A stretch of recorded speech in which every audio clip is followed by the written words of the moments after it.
Market में मिलने वाले टीथ वाइटनिंग प्रोडक्ट्स सेफ़ हैं या नहीं? बहुत सारे लोग मुझसे ये सवाल पूछते हैं कि मार्केट में मिलने वाले टीथ वाइटनिंग प्रोडक्ट्स सेफ़ हैं कि नहीं?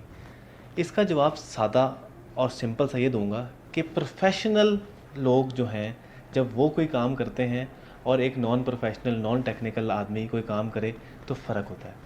आप किसी बार्बर के साथ पास जाके गाड़ी नहीं सही कराते। आप किसी दुकानदार के पास जाके जिसकी रेलेवेंट फ़ील्ड नहीं है, उससे वो चीज़ नहीं माँगते। तो जो टीथ व्हाइटनिंग है, वो आप किसी इर्रेलेवेंट लोगों से कैसे करा लेते हैं? आप अपने दाँतों पे ऐसा ज़ुल्म कैसे कर लेते हैं? टीथ व्हाइटनिंग सेफ़ सिर्फ़ तब है जब कोई प्रोफ़ेशनल आपकी टीथ व्हाइटनिंग करे।